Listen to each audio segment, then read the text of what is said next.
Olá pessoal, bem-vindos ao canal, mais um vídeo para vocês. Hoje eu tô aqui com uma convidada especial, a minha tia Irala. Nós vamos falar para vocês sobre o luto, os estágios do luto, né? O conceito que é luto. Eu acho que esse tema tá bem atual para os nossos dias, né? E eu gostaria de primeiro agradecer a tia Irala por ter aceitado o meu convite, estar aqui hoje, né, derramando sobre vocês um pouquinho do conhecimento dela. Ela que já viveu o luto na pele, ela tem autoridade para falar sobre isso com a gente. Eu tenho certeza que vai nos acrescentar muito. Obrigada, tia, por ter aceitado o meu convite. Eu que agradeço, para mim é uma honra estar aqui nesse canal, que com certeza já tem abençoado a vida de muitas pessoas, como já abençoou a minha vida. Amém. Eu quero começar então, né, nosso bate-papo perguntando para você o que é luto, o conceito de luto. O luto é quando eu perco a pessoa no qual eu projeto meu amor. Então, quando necessariamente não precisa ser só a partida de alguém. Então, por exemplo, se você tem um trabalho e está desempregado, você projetava todas as suas expectativas, tudo as suas esperanças naquele trabalho. Então, você perde aquele trabalho. Então, você tem ali um luto. A mesma coisa em relação a casamentos, divórcios. E o luto em si, quando uma pessoa morre e aquela pessoa era a pessoa com a qual você projetava o seu amor. Então, você fica sem ter em quem projetar o amor. Fica-se como se você estivesse no ar.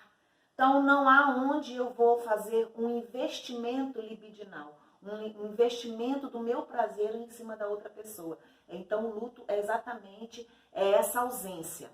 C.S. Lewis, que é um autor que eu gosto muito, autor aí das Crônicas de Nárnia, ele fala sobre o luto, ele diz que o luto é a dor da alma.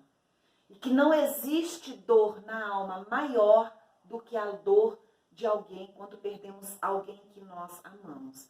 Então, para mim, é o conceito que eu me firmo, que é exatamente esse conceito daquela pessoa, a projeção do amor, é a perda da projeção do amor em alguém. Certo. Nós sabemos, né, que o luto ele tem alguns estágios, né? Eu gostaria que você falasse um pouquinho a respeito disso para a gente, os estágios do luto. O conceito dos estágios do luto ele foi feito por uma médica psiquiátrica, Elizabeth Kübler-Ross. Ela é autora do livro sobre morte e morrer, e tem vários livros nessa concepção, nesse tema. Ela trabalhou muitos anos com doentes terminais. Então, a partir dessa experiência dela e do comportamento dos seus pacientes em estágios terminais, como também dos parentes, ela então conseguiu conceituar 5 estágios. Quer dizer, é um estágio que isso não quer dizer que ele vai acontecer paulatinamente, um por vez, ou que ele vai acontecer numa ordem cronológica. Não. Ele pode acontecer todos ao mesmo tempo e ele não tem assim um tempo, porque o sentimento ele é atemporal. Você não tem como você mensurar o tempo para o sentimento, porque aquilo que para mim pode ser 1, 2, 3 anos, existem pessoas que passam a vida toda. Então, por quê? Exatamente pelo sentimento de que não há tempo para o sentimento, para as emoções. Então, ela conceitua a primeira negação, é o primeiro momento. Então, negação, vou partir da minha própria experiência. Quando eu fiquei sabendo quando eu vi, né, os médicos acenando que meu filho tinha falecido, eu estava fazendo uma transição de uma ambulância para outra, os paramédicos baixavam a cabeça e eu falava, não, eu não aceito. Então, eu não aceito. E você começa a não aceitar aquilo. Você começa a não acreditar que aquilo está acontecendo. Então, a fala é sempre essa, não, ela não morreu. E é muito comum nesse momento da negação, por exemplo, algumas mães, quando perdem os seus filhos, na hora de fazer a mesa, fazer o local do seu filho. Ou fazer os altares, que muitas vezes fazem, ali para que aquele filho tivesse vivo ali. Então, ela não mexe no quarto do filho. O quarto fica intacto, as roupas ficam intactas. Porque ela está no seu momento de negação. E a negação, ela geralmente leva para o isolamento. A pessoa se isola. Por quê? Por que acontece o isolamento? Ela não quer ouvir você dizer que ela perdeu. que ela não tem mais aonde projetar o amor, que o amor que ela tinha se perdeu. Então, é a negação. Segundo é a raiva. A pessoa começa a ficar com raiva. Algumas pessoas ficam com raiva de tudo e de todos, raiva de Deus. Por que Deus fez isso comigo? Por que isso aconteceu comigo? E você começa a ficar com muita raiva. Algumas pessoas ficam com raiva da pessoa que morreu. Raiva por quê? Ela foi embora, ela não tinha que morrer agora. Então, por que ela foi? Então, aí você começa a perceber que por isso eles não acontecem separadamente, uma vez. Pode acontecer todos ao mesmo tempo. Depois vem a negociação. Você começa a negociar. Quando a pessoa está extremamente doente, aí você começa a falar, poxa, eu queria estar no lugar dela. Eu queria sofrer. Quantas vezes eu falei, eu queria ter estado no lugar do meu filho. Quantas vezes eu ouvi o Lucas dizer, mãe, eu que tinha que ir. Eu que tinha que ter ido no lugar do meu irmão. Por quê? Então a gente começa a fazer essa negociação de querer estar no lugar do outro exatamente porque você está com raiva, porque você não quer aceitar essa morte, porque você não está tendo em quem você projetar o seu amor. Eu acho, só te cortando aqui rapidinho, eu acho que nessa parte também de negociação, a gente negocia muito com Deus, também, né? Assim, a gente enxerga em Deus ali aquele ser superior, que é o único naquele momento onde os médicos não podem fazer nada, onde ninguém pode fazer mais nada, só Deus. Então a gente começa a falar com Deus, né? Deus, se o Senhor salvar, se ele se recuperar, eu vou fazer alguma coisa, eu vou mudar de vida, eu vou parar de beber, eu vou parar de, sei lá, enfim, a gente começa a negociar com Deus, né? Querendo fazer essa troca, né? A minha vida, o meu sentimento, aquilo que eu mais gosto. A minha entrega pela cura dele, né? A minha vida entregue ao Senhor ou qualquer coisa desse tipo, o meu dinheiro, né? Às vezes, olha, se o Senhor salvar, eu vou fazer uma doação para uma empresa de caridade, sei lá, alguma coisa assim. A gente começa a negociar com Deus, né? Essa cura, esse restabelecimento desse nosso ente querido. Isso é muito perigoso, porque pode ser que não vai acontecer. Eu me lembro que quando a gente estava na ambulância, né? Eu fui sozinha na ambulância, e no meio do caminho, antes de chegar ali no posto de Manguinho, eu ficava pensando, e eu comecei a sensação que eu tinha que eu estava caindo no buraco, né? Que eu estava descendo no buraco, num abismo que não tinha mais como eu sair. E ali eu comecei a fazer uma troca, querer trocar com Deus. Mas alguma coisa dizia para mim, não adianta, já acabou, entendeu? Isso não tem mais como. Então, isso é natural. A gente não tem que sentir culpa porque faz isso. É da natureza, é do psiquismo humano, e Deus entende todas essas coisas com muito amor. E depois que tem a questão que entra, né, vem a depressão. A depressão do luto é uma depressão que a gente chama de depressão reativa. É a depressão daquilo que as pessoas falam, pós-traumático. E quando você sabe que você está com depressão, é muito comum, é normal. Não, às vezes a própria pessoa, eu passei muitos anos com depressão, eu me cobrava, até mesmo porque em determinado momento as pessoas esquecem, porque a dor é sua, o sentimento é seu, o luto é teu, quem perdeu foi você. Ah, mas tem os outros perderam também? Tá, tudo bem, os outros perderam, mas a lacuna maior, quem perdeu a projeção maior do amor foi você. Então você começa a não ter prazer na vida, né? Você começa a se isolar das pessoas, você perde então, você começa a ter então um isolamento, a não fazer mais as coisas que você estava acostumado, porque você não tem prazer, você perdeu o prazer. Isso é muito normal. Então o que eu vou fazer, né? Como é que eu vou trabalhar isso? Então esse é um processo, precisa pedir ajuda. Uma pessoa em luto, uma pessoa enlutada, ela precisa pedir ajuda. E tem que pedir ajuda para poder conseguir caminhar. E as pessoas que não pedem ajuda, fica difícil chegar no estágio da aceitação. O estágio da aceitação, então, é quando a pessoa ela aceita parcialmente primeiro o que aconteceu, o primeiro passo. Eu tinha um amigo que ele falava, Irala, não sei o que vai acontecer, você precisa enterrar seu filho. A questão não era só eu enterrar, era tudo aquilo que envolvia a morte dele, todos os processos. E ele achava que eu não tinha enterrado, mas para mim aquilo era parte do processo. Então você precisa entender que se a pessoa fizer um memorial, se ela fizer um memorial de fotos, deixa, você não tem que recriminar. Você tem que então aceitar, entender que aquilo faz parte de um processo, para o processo de aceitação, para o processo de elaboração. A pessoa ela não pode ficar no luto. Mas o luto, ele no geral, ele costuma acontecer entre 1 ano e meio a 3 anos. A pessoa começar então a elaboração do luto. Então esse é um processo muito grande. O Dick está participando, gente. Ele gosta de participar. Você vê que é bem... Nós estamos em casa, pessoal. Agora, tia, eu... Falando um pouquinho sobre a depressão, as pessoas... Você falou sobre pedir ajuda, né? Isso veio aqui na minha cabeça. Eu acho que é importante a gente falar sobre o preconceito com relação a essa doença. Né? Sobre esse momento, na verdade. Sobre esse momento que a gente passa, né? Que as pessoas enlutadas passam. E também a dificuldade de pedir ajuda, né? Às vezes a gente acha que a gente vai conseguir sair dessa sozinho, ou a gente vai...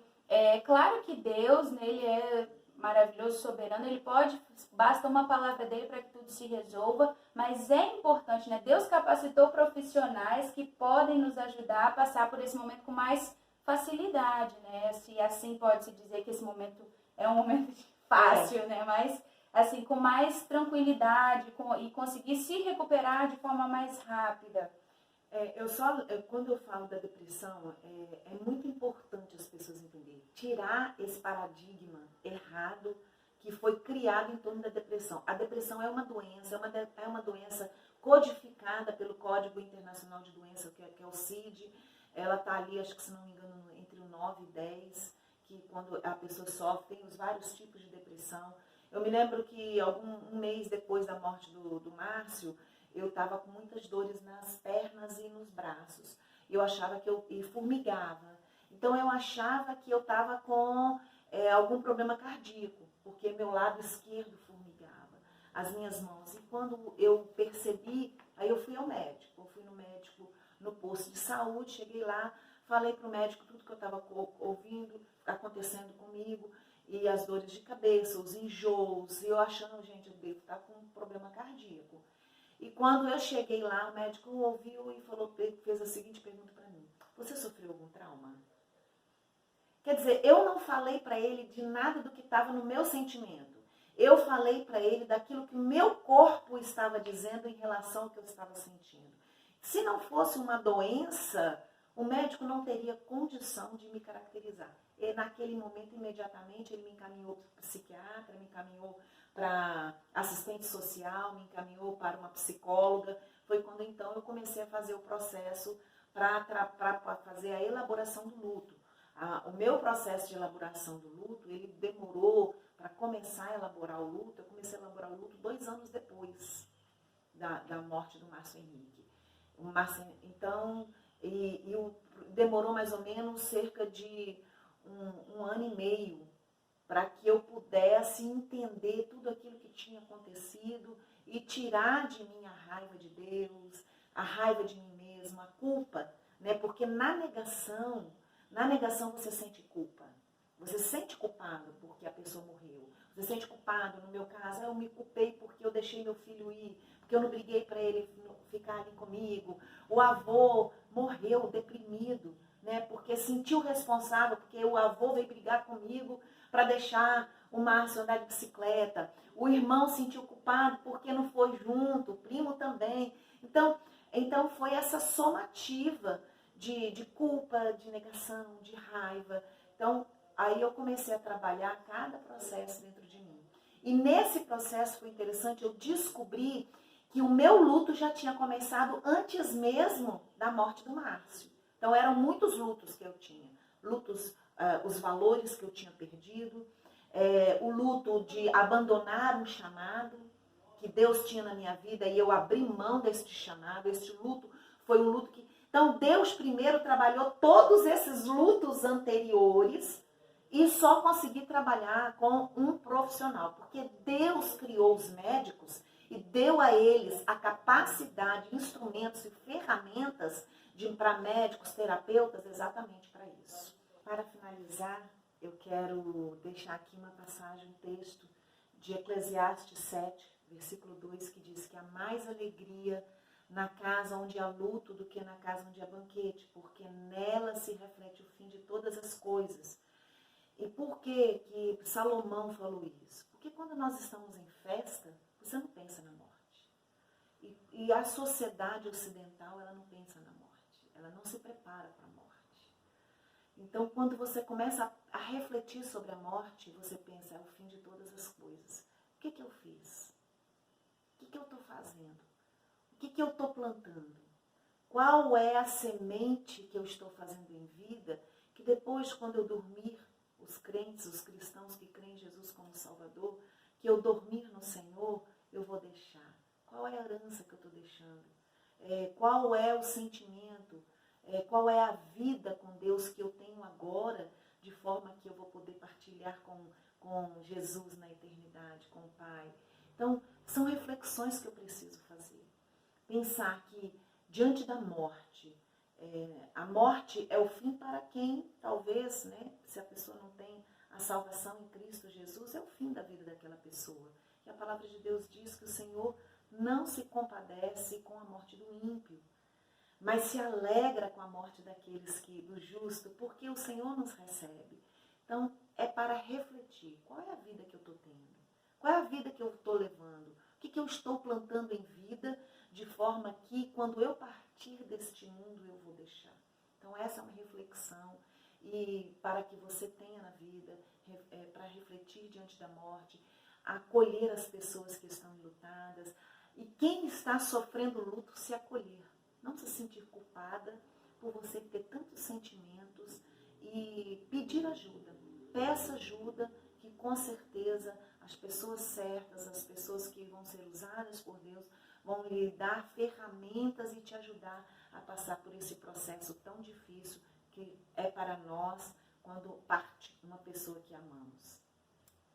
É isso aí, pessoal. Então, vamos, foca nesse conselho, você que está enlutado, passando por esse momento, você que conhece alguém que está passando por esse momento, né? Compartilha esse vídeo com ela, que tem pérolas aqui, né?